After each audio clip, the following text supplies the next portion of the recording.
Well, I'm pleased to say now I am joined by, frankly, darts legend and commentator Wayne Mardle, who I'm so pleased to say is back into greyhound racing. Good to see you again, Wayne. Gosh, it's many, many years since I first interviewed you on Sky Sports. I know, and you haven't changed. You Oh, look so yeah. young. It's I wish. incredible. I wish. Tell us how your interest in the dogs first started back in the day. Yeah, well, I lived in Islington, and we moved to Romford, and that was where it began. We moved to Romford when I was like sort of 12 years of age, and by 15, 16, my dad had taken me over Romford Dogs a couple of times, and that was it. That was it. I just loved the speed and the noise of when the greyhounds run, like the galloping. You can like the sand being kicked up, and the speed in which they go, and they love it. Otherwise, they wouldn't chase. They absolutely love it, and I was mesmerised that the way some would run so different to others. And I think as a young kid, you don't appreciate that dogs are different, if that makes sense. That all of a sudden you'd watch one run and it was like miles behind, and it was like the others in front had stopped, and that was catching up and was clearly going to win. The others in front sometimes were clearly never going to be caught, and I just become fascinated with the way that they run, really. And you could see them being led out by the girls and the boys that were just like the kennel hands and stuff, and the love that they showed for the dogs. I was like, right, this is amazing. And I've never kind of relinquished that love of greyhounds, even though I've kind of dipped in and out of the sport. But yeah, moving to Romford changed my life. In terms of ground racing, certainly. And you got very, very busy, as I said. You know, you're the main man in darts now, as far as Oh, broadcasting stop is it. concerned. You are. So, you know, I think you ducked out a little bit. Your interest wasn't quite as to the forefront of your life, but you're back. Yeah, I am. Do you know what? I got so busy with darts, and it was about 2005, 6, 7, where it was impossible to kind of keep up with the open racing and the graded racing at Romford, because the Premier League of darts had started, and I was playing every week with tournaments and that as well. And I just found it impossible to kind of get a night free first off, and that night free to go to the dogs, and I just couldn't keep up. So I'd watch it as a casual punter, instead of like it ruling every single day, looking at the open race entries and looking at what times they're done in trials and all stuff like that. But now, yeah, I I've got more time on my hands because I'm choosing to work less. There was during COVID, my mum passed away. My dad was diagnosed with dementia, and it was like, do you know what? Life's important. Life's important. So now, what I do, this is just mental now, the way that my life's gone. I try to work, if I can, like 2 days a week. The rest of that time, me, Donna, and the dogs, which are, as you know, Sherlock and Watson, a chocolate lab and a labradoodle. We go away for 3 or 4 days every couple of weeks. Just take the dogs to lodges, basically, around Norfolk, Suffolk, and Essex. And most of the time, I've got this laptop on, and I'm studying dog trials and the opens and stuff. And I love it. I love it. And my wife Donna allows me to spend my time doing that. So Wayne Mardle, not just a greyhound racing fan, now an owner as well. You've got a bitch called Why Wasn't I Told? She's out of super stud dog Droopers Sydney and roaming Sherry March 21, so she's still very young. Trained by Matt and Terry Dartnall. How did it come about? How did you get your hands on her? Yeah, Dave Clark from RPGTV uh, is a friend of a friend, and my friend just basically said, I might get a dog with Dave. Do you want part of it? And I'm like, wow, yeah, I'll have some of that. I owned a couple of dogs back in the day, and I really enjoyed them. Bit of Bully, won a load of opens over Crayford. Bookham Dano won opens over Monmore with Chris Allsop. So yeah, I really enjoyed them, and yeah, now it's time to get back into it. And why wasn't I told? Is she's a fabulous, fabulous bitch. I went to see her at Terry and Matt's a few months ago. She was absolutely bouncing.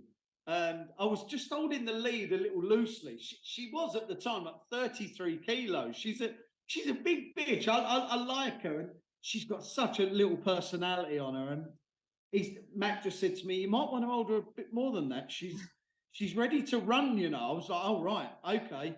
My word, she's strong. She's strong. So yeah, I'm heavily involved again. Yeah. Oh, love it. She's had 2 runs so far. Talk us through those. The first one, she won on debut in an A2 at Oxford in a very good time. Yeah, it was a very good time, but it was a very good A2. There was a few open race winners in there that had won maidens.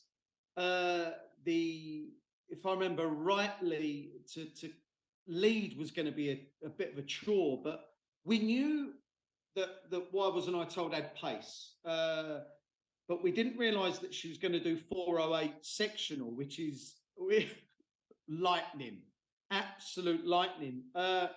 Led, stayed well. There wasn't too much trouble in behind, so it was a fair kind of guide and judge of how well she stayed.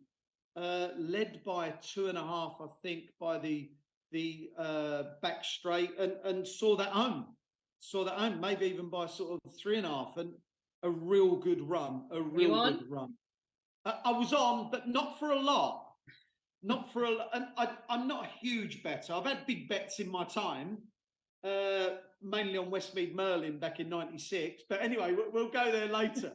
I I I thought she'd run well, but not that well, to be fair. 27-27. That's lightning. That is absolute lightning. So that was really exciting. And the second race, that was a maiden. I got to say, I said to the guys, I don't fancy her. I didn't fancy her one bit. I thought she would struggle to lead. I thought she would struggle to contain 6 if she did lead. And Dave Clark will tell you all this. Not that I read the race well, but I read the race absolutely perfectly. What I was pleased with her is that she didn't lead, but my word, she chased. She really did chase, and I was so pleased that she come home well. She's going to be entered for an open on a maiden on Friday, so hopefully that goes well. But I now I've seen her twice. I believe she can lead anything around Oxford. I really do. She missed it completely on the open race, the maiden, but she paced up so well and nearly got to the front. And I believe that once she's on the front, she's going to take some stopping. But Droopy's Mamma Mia, who won that open, that's a special dog. And the dog on the inside, whose name I've forgotten, the one dog, that's going to be an absolute beast. That just couldn't take to Oxford first time there, and I think that's what beat the one. But the 6 is some animal. So Wayne Mardle involved in ownership with Why Wasn't I Told, trained by the Dartnall. She's just young, of course, and March 21, and she's only had the 2 races. But I know you've had long chats with the Dartnalls. What are their hopes and expectations for her? Yeah, obviously it's kind of she's in her embryonic phase, if you like. We're not too sure about how good she can be, but what we've seen already is that she can pace up with absolutely anything. And I always I'm this way inclined, right? I'm trying to be the most positive person in the world about anything, because like the world's a negative place right now, and I don't want to get dragged down with it. And I want her entered for every single Cat 1, Cat 2 that she can possibly run in. I think, do you know what? I wouldn't rule out Romford. I've always said I don't want a Romford dog, because that means you can't have a Derby dog. But I'm not even sure about that anymore. I think she can pace up with anything at Romford, even like the puppy competition they've had on there recently. And I've been watching the Blue Ribbon as well, and those at Oxford and everywhere else. There's some real pacey dogs about, but I think she can match a load of them. And when she's in front, I'm really hopeful. So look, I want to see her in the Derby. I want to see her at Toaster in the Derby. I don't think 4'8" is a push at all. I just think she's going to get.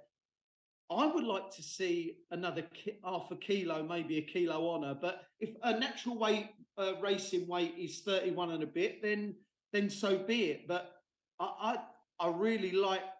I like those strong dogs that are not kind of worried about a bit of a knock, and she clearly isn't. But why not the Derby? You got dreams, right?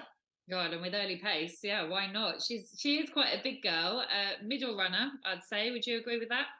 Yeah, not a railer, Yeah. absolutely not. Me and Matt, we were having a kind of chat on WhatsApp about the Open. Would you like to see us seeded kind of towards the rail? And I was like, in capitals, exclamations, no, no, no, no, no, no. Get her in the middle. Even out of 3 on her debut, there was a tiny step right. And so out of 4 for the Open, okay, she didn't break, but I felt I feel 3 and 4 is the track. I really do. If she was out of 5, that wouldn't bother me at all. And if she was out of 6 with 5 railers, that wouldn't bother me at all. I don't want her on the inner. I just don't. Okay, and also your dogs notoriously, their names have come from somewhere. So why wasn't I told? Where does that come from? Right, yeah. There's a famous interview that I did at the Masters of Darts in 2005-6, circa that time. Basically, I'd lost the game to Koos Stompe, the Dutch darting legend, bless him, the matchstick man, because he's thin, really thin. For a dart player, he's thin. In fact, for a human being, he was thin. Anyway, so I lost to him. All I needed to do to be in the semi-final of this big event at the time was to beat Co. Otherwise, the day after, I had to beat Raymond van Barneveld, and as you know, that would be a chore. So anyway, I was so annoyed at losing, but they wanted to interview me. So as I'm being interviewed, I've got a sound man. You know what it's like in TV. It can be, especially live TV, it can be messy.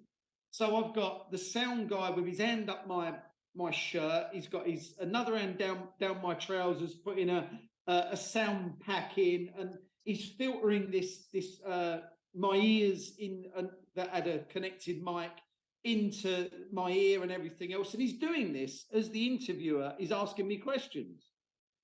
So, and he's just asking away, and I'm swearing like an absolute trooper. There's F-bombs, there's all sorts of nonsense coming out of my mouth, and it was horrific. It was horrendous. Anyway, so I just said, these are the questions you should be asking when we're live. So he said, we are live. Look at the monitor. So I've looked, and I just said, why wasn't I told? I should have been told. Anyway, on YouTube now is if you type in why wasn't I told, my video comes up. So that's where that one come from. Not my greatest moment. To actually believe that I ended up being some kind of broadcaster is beyond me. I love it. Great story. So Wayne Mardle now back in dog ownership with Why Wasn't I Told, trained by the Dartnalls. I'm kind of interested to know, had you been to many greyhound racing kennels before? You're very much a dog man. The love for the dogs and the handler's love for the dogs is something that you're passionate about. I sort of wonder what you expected from the Dartnalls and what you found. Yeah, I've been to Chris Allsop's kennels years ago now. Wow, I can't even think what year that would be. 2007, 8 maybe. He used to be a great trainer over Monmore. So I've been there, but yeah, I hadn't been to a kennel for that long. So over a decade, way over a decade. And look, Matt and Terry there, they've got such a great setup. They really have. It's clean. It's plush. They've got gallops. They've got everything that you would want as a dog owner. I want them to look after my dog. It's not look after my racing animal. It's look after my dog. And why wasn't I told? Or as she's known in the kennel as Lottie, roaming Lottie. So we call her Lottie. Yeah, she's looked after so well, fed well. And when I say fed well, it's ridiculous, honestly. The system they got there. It's effectively, if dogs could write, you know, you go to some hotels where it's like the night before they want to know what you want. They want you to fill in the menu. Well, I don't know what I want. Yeah, I don't know what I want for breakfast. But these dogs are effectively filling in the menu. It's tailored for each and every dog. Some have a little bit more wholemeal than others.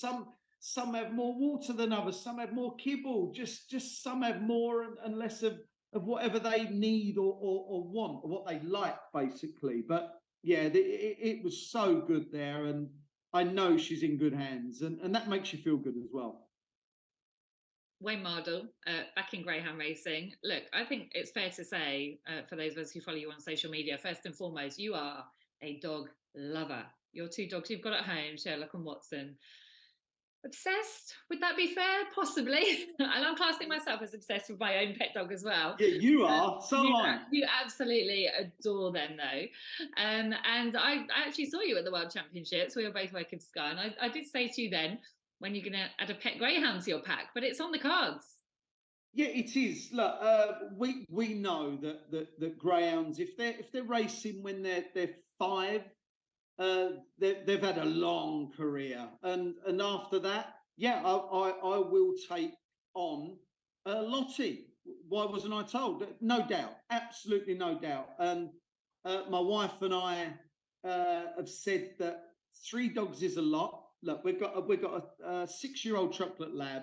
We've got a 2-year-old Labradoodle. That, do you know what?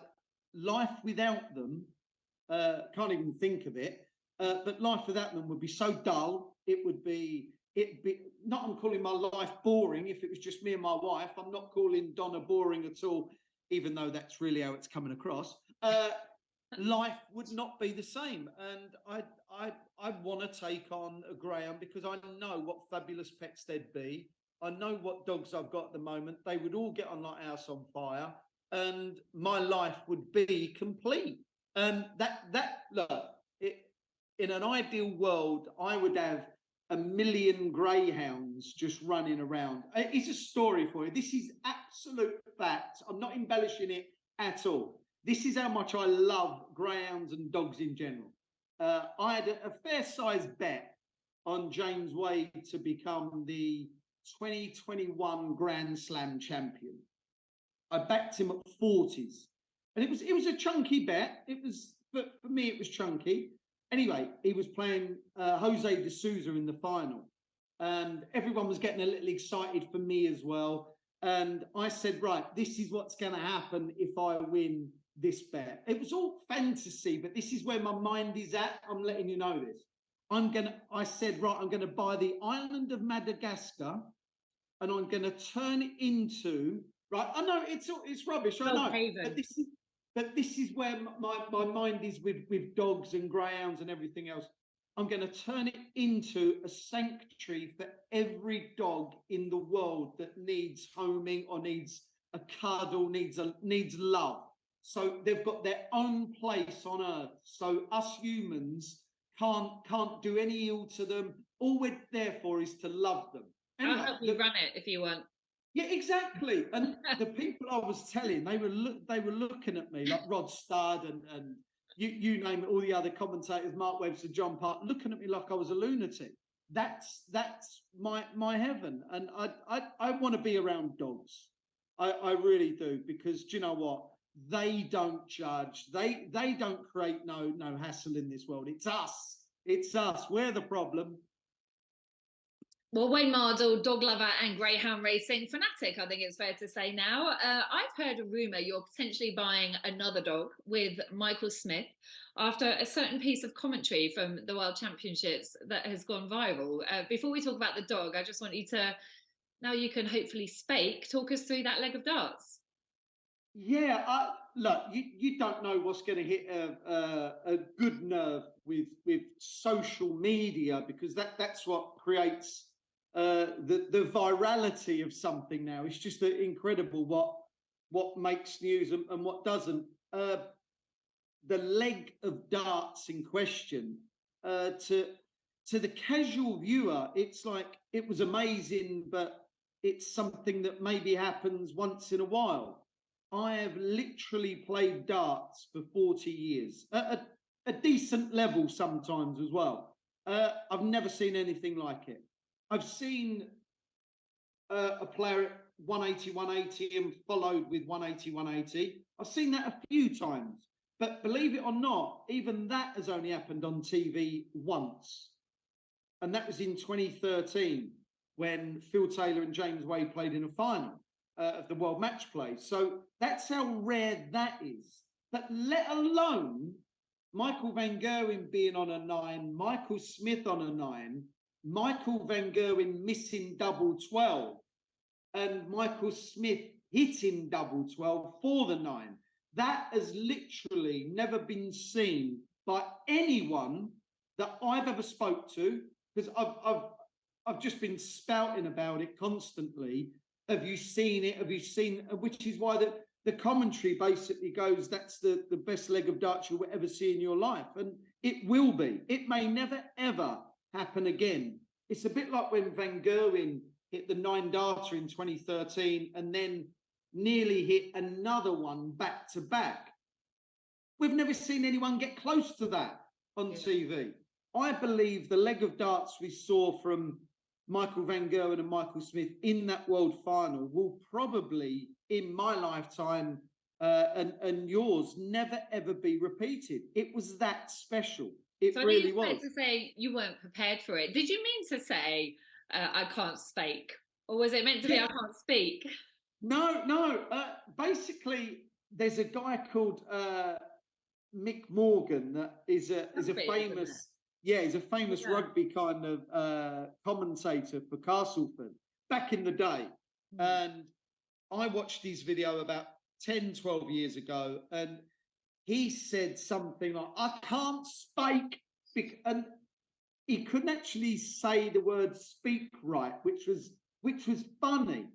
But it kind of encapsulates that I can't speak. And I actually say this on a daily basis.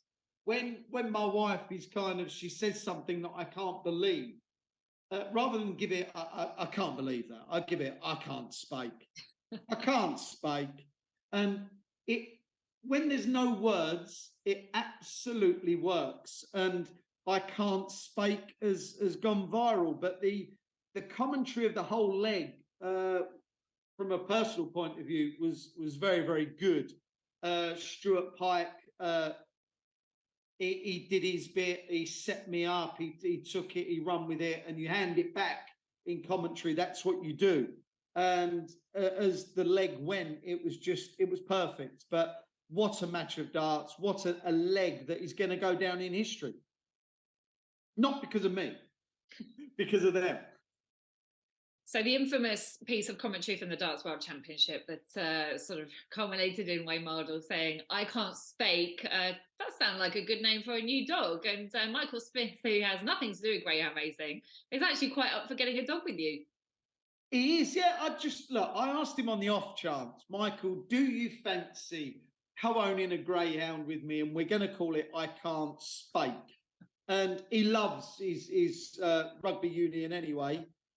Massive St Helens fan, and he said, "Yeah, I think," and he felt compelled because of the commentary, and it was his 9, remember, and his 9, he's the world championship. So he said, "I just feel like I have to, and I want to, because he basically lives on a farm now. He loves his animals. He absolutely adores his animals. So he said, getting involved with the ground, I've got everything else. He's buying a bull now, which is just incredible. Bully boy buying a bull. But yeah, so look, we're still sourcing it. It's still in its real early days. But I'm hoping maybe in the next 4 or 5 months we acquire a dog or a bitch and it will be called I Can't Spake. Wonderful. And, there's quite a few people in darts sort of interested in greyhound racing. You and I were talking before this interview about how there is a crossover between the two sports. Yeah, I think there's 3 sports that always come to mind.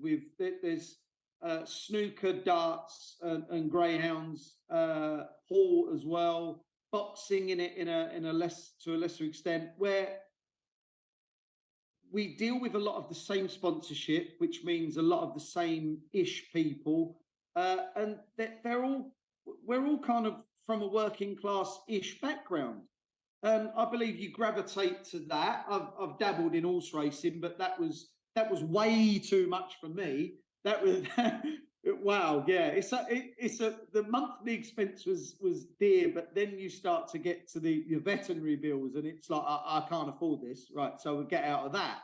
But yeah, I just think you gravitate to what people around you are interested in, and darts and greyhounds and like I said, snooker. It's a similar kind of industries, if you will. And yeah, there's a few in darts. Gerwyn Price, who now he's gone into breeding. He's going to go into training. He started off with ownership. He's just got a love for the greyhounds as well. And John McDonald, he always takes them in. He's always rehoming, and we love it. We just love it as an industry. If I can do anything to help anyone, I will. Well, Wayne, I wanted to talk to you about Gerwyn Price. He's actually a very popular man in greyhound racing, maybe not so much on the dart circuit. But let's start by talking ear defenders. What on earth happened? I can't spake. Honestly, I don't. He's made an error. In my opinion, he made an error. Originally, I saw him come on stage after the fourth set, and he hadn't played well for the whole event, and he was getting beaten by Gabriel Clemens, and he come on with the ear defenders, and he just got on with it. But then he kind of made a bit of a joke, and he smiled at the audience. He was getting booed, but in my opinion, no more than he had been previously. But he mucked around with them, and he was laughing. And I actually said at the time, and I tweeted, "This is genius." I thought he was trying to win the crowd over with humour, which is normally a safe way of doing it. But then he took them off and got serious, and I think he made an error in judgment. I don't think it's ever going to work for him. I think as time goes by, I don't want him to wear them again. I don't think it will do him any good whatsoever. But I can't believe he was given permission to wear them in the first place. It was an error of judgment on so many levels from so many people that was just wrong. It was always going to incite the bad side of darts, and unfortunately he gets booed more than anyone because of the Grand Slam final in 2018. People took Gary Anderson's side instead of his, and it stuck. And now he's probably made it worse, which is a shame, because you know as well as I do, away from the hockey, he's an absolute gentleman. He doesn't say much. He's quite quiet. He's a lovely human being. Unfortunately, he doesn't come across as pleasant on the stage, and that's no fault of his. He just gets his game face on. I don't make him wrong. The crowd reacts sometimes overzealously. And I was going to say that, speaking to him, at length off camera, he loves his dog. So obviously he and I have that in common, as you would. He's ultra competitive, though. He is competitive, and as probably every sportsman is. I don't like to see him having these problems. I think it's really sad. Do you think he can ever get the crowd on side? Yeah, I 100% agree with you. I dislike it with a passion, with a venom. I can't stand any human being resorting to anything that's not natural for them because of someone else. That he's being affected by outsiders here, and that shouldn't be the case. Even though it's never going to stop. I don't know how you stop it. I really don't. I'm hoping it subsides. I really do. I do fear for him, though. I do, because it used to happen to Peter Manley in the day, and I know for a fact that he and his wife Chrissy used to be visibly upset by it. They were so upset that they would resort to tears at times. I don't want him to ever feel like that, Gerwyn Price. And people are saying, "Oh, he's brought it on himself with his antics." No, he's competitive. He's playing for millions of pounds here. He's playing for his daughter's future and his own future and the future of his whole family. And why shouldn't he show this passion?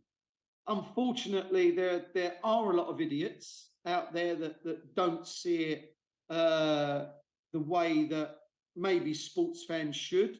A lot of them at the darts, especially at the World Championships, the first week and a bit, they're not there for the darts. And like I said just a minute ago, I don't know how we stop it. I just don't. Why should he change? Why should he go? Why should he revert to being a different persona or using different persona on stage? I don't think he should, but that's the way he might have to do it to get by. And it's all pretty sad. It's a sad state of affairs. Well, not long till the Premier League of Darts gets underway. And Wayne, 4 names announced at the time of doing this interview: Michael Smith, Michael van Gerwen, Peter Wright and Gerwyn Price. What strikes me is just an array of talent there. And I think darts is potentially the most competitive it's been in a long time. Certainly not one name dominating competitions. Yeah, 100%. Before Taylor, there was kind of Priestley. Before Priestley, it was Eric Bristow, and after Phil Taylor, it was Michael van Gerwen. You're 100% right. No one is dominating. So those 4 have been selected because they're the top 4 in the world, and that's the rule. The top 4 go in, and after that, look, you can name a dozen names that would all do themselves justice in the Premier League. Whoever gets picked gets picked. It starts on the 2nd of Feb, so kind of soon, in Belfast, and I'm looking forward to it. I really am. I was part of the inaugural 2005 as a player, and I'm still involved 18 years later as a commentator stroke pundit. So look, I like the Premier League, but it's tough on the players. 16 weeks of travel, and it's not just that, it's fitting in the other events as well, their corporate events, the ranking events, the tour events that have to be played, the European tour, the World Series events. They all have to be fitted into their schedule, so it's demanding. Very busy. You say involved in darts. I say bossing it. It's been great to watch your career develop. You are the main man now, and it's oh, you're an angel. We love watching you, and I've loved interviewing you. You're such a great person, and I love your love of dogs as well. That'll never go away. We're going to follow you with interest, if that's all right. We'll keep in touch. And oh, of course. From all the RPGTV viewers, thank you, and good luck with all your races that you end up with. It's been my pleasure. Thanks for your time, Julie. Thank you.